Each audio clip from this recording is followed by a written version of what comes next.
Hi everyone, this is Aysulu again. Welcome to my channel. Today I have a guest. This is Dima. Hi. Hi Dima. Dima and I are colleagues. We work for the same company, for the same American-based Russian company or Russian-based American company. I'm not sure, but we have offices in Russia, in St. Petersburg, and here in America. So Dima is visiting our office here in Philadelphia. And I just decided to have a little chit chat with him and just see what he thinks about America from the new person's fresh eyes perspective. How many times have you come here so far? My last time here was in November when I was already working in the same rush, but I stayed in Philly, like here in Travels for like 2 days only, and then I visited Boston for marketing event, and now here I am for like 2 weeks. What did you notice? What is the difference and what are the similarities between American cities and Russian cities? Maybe St. Petersburg, where you're from originally. They are different. So one of the major things that I noticed here is that one city is basically on the border with another, so you can cross the road and hope you are in a different city or town, I don't know. So this is kind of weird for us because we have, as you know, we have like huge, how's it called? Spaces between cities. Really, like, we do? Yeah, we do. We do.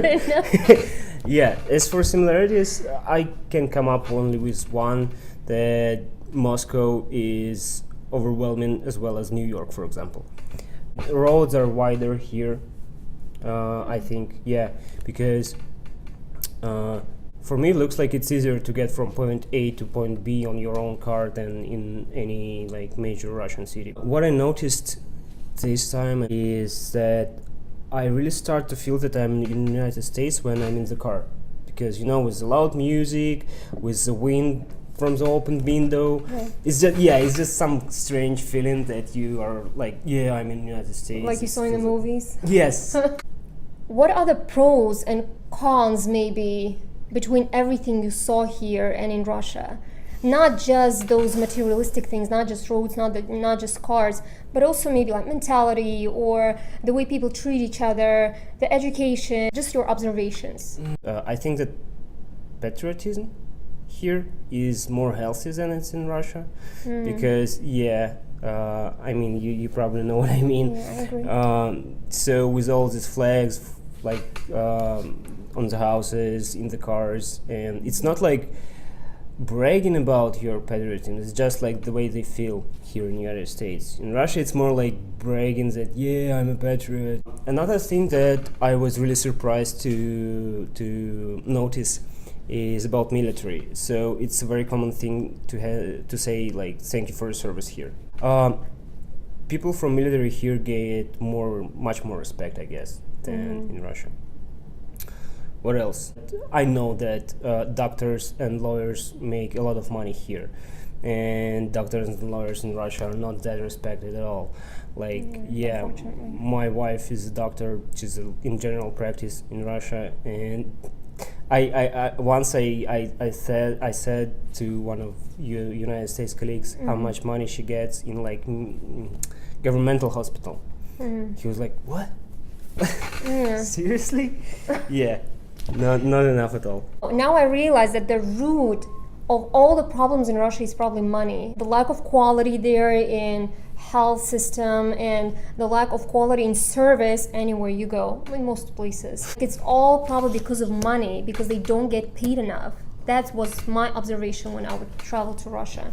So apparently if you pay money, then you get a good quality treatment and all that, right? It's the same as education.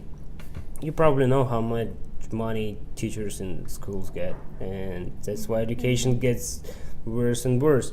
Russians love to say that we don't have to pay money for it. Well, but still it's then get what you pay for. Like you'll not pay for. There in St. Petersburg you work with Russian team, right? Do you guys have any foreigners there at all in your office? We recently hired a French person for a regional French marketing team, and we have a Spanish man, and one Italian. Yeah. Did they blend in naturally, or did they have a hard time Well, blending in?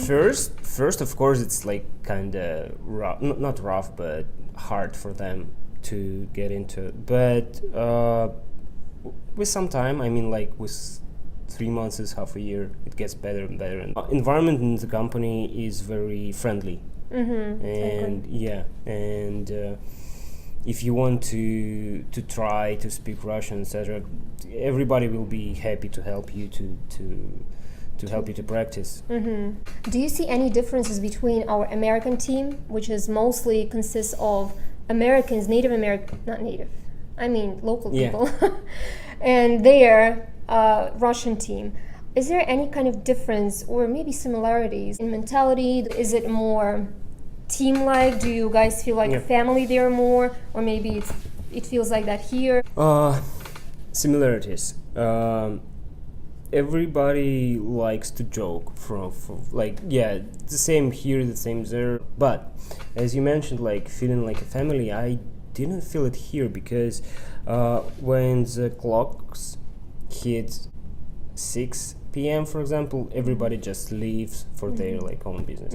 As for us, we love to hang out after work, and yeah, it's just, I think it's about Russia. It's not about SMrush only. It's about Russia because the previous company I worked in, it was the same. We work all day long. We have some bond, you know. We get something similar, like between us, some interests, etc. And in the end of the day, we could easily go to the bar and just have some fun, talk about like everything, talk about work, because most of the time is consumed by work, Right. and eventually your sphere of interests is switched to the work. I don't know, rumors, to work gossips, to yeah, and you We just have that too here. yeah, I understand, but it's like I don't see that many people go anywhere after work. So not in the office. Some people do, but rarely. Yeah, Not there it's very common. So eventually you come up with like having most of your friends from your work.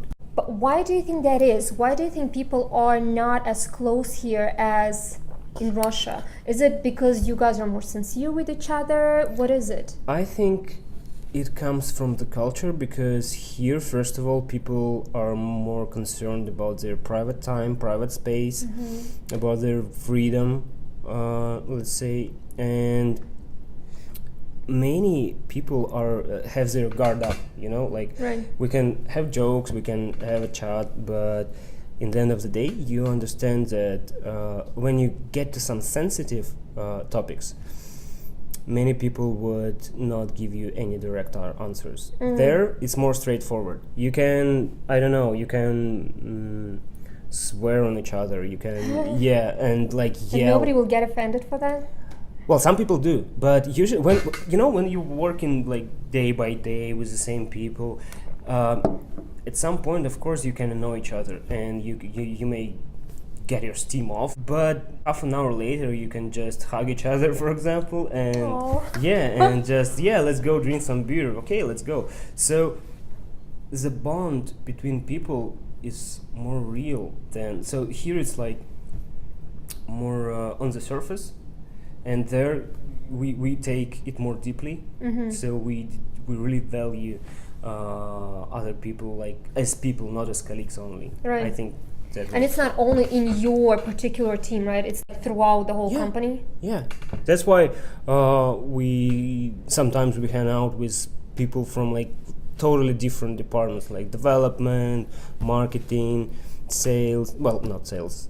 Sales do not usually come with us. I think that in Russian offices, not many people are afraid to open up and to have the real friendship.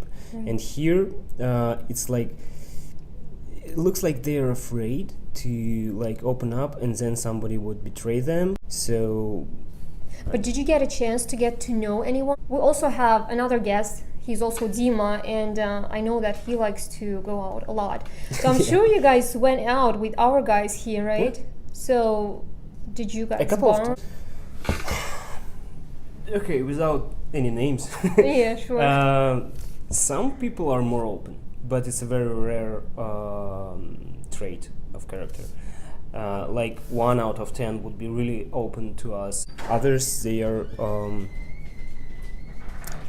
they try to keep up. They try to act the same way, but still they, in some questions, in some I don't know, like on some matters, it feels like they guard up and do not let you pass any further. They just so if you're trying to get a like honest answer, like what do you think about blah blah blah, they would answer it not straightforwardly, but like sideways. But then maybe it's also because of the work environment. Outside, maybe Americans are more closer when you make outside friends, but here, according to the company policies, you have to be careful with what you say, because you may hurt and then somebody will go and complain to HR and all that.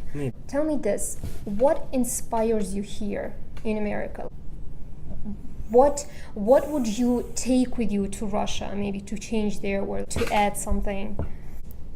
What inspires me is the way people treat each other, I guess. You know, there's like small gestures of thank you, excuse me, sorry about that, etc. It's not very common in Russia.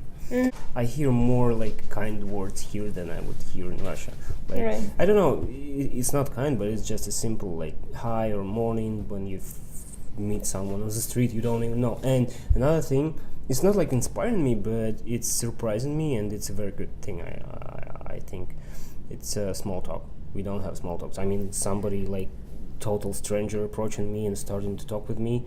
First, when I had it like here in the United States, I was, what does he want from that? He want to rob me or what? Yeah, it doesn't look natural because in Russia nobody does that. I do appreciate it. I mean, it's not a thing. It doesn't mean anything. It's just, but it makes you feel like comfortable, I guess. Right. Also, I want to add that people are more patient here towards each other. In Russia, we get so annoyed and... Very good example. When we were coming here this time, we passed Russian customs, and there was this woman who barely spoke English, and it's an international airport, so you're supposed to know English to talk to foreigners. And she literally yelled at some people like, "Go there, go, move." And you're like, oh my god, it's so rude. What an embarrassment. Yes, what an embarrassment. They were like, it was like old Asian couple that was like, I felt pity for them. It's so embarrassing. And the last question, would you like to move here one day? Recently, I found myself dreaming of moving to Europe instead of United States, because mentality is closer. And you asked about cities, for example.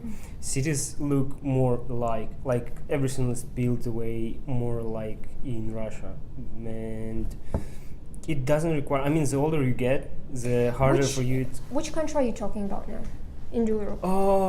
Eastern Europe, like Czech Republic, like Poland, like Baltic area, like Estonia, for example. I was in Estonia recently, and these countries are not very expensive.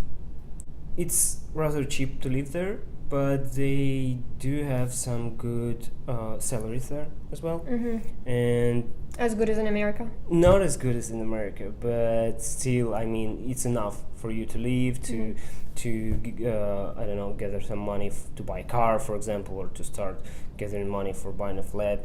Maybe if I had, like, if somebody came up to me and said, come on, move, this is your salary. Right. Of course. It was very nice talking to you, Dima. Thank you so much for giving us this time. And by the way, let me tell you, your English is amazing. Even though you don't live here, but you're like getting to the native speaker level. It requires some practice, but yeah, thank you. Yeah. Okay, so good luck, and hopefully one day we'll see you here, maybe forever. Okay, not my dream, but still thank you. You never know. Okay, guys, thank you so much for tuning in, and I'll see you soon. Bye. Thank you.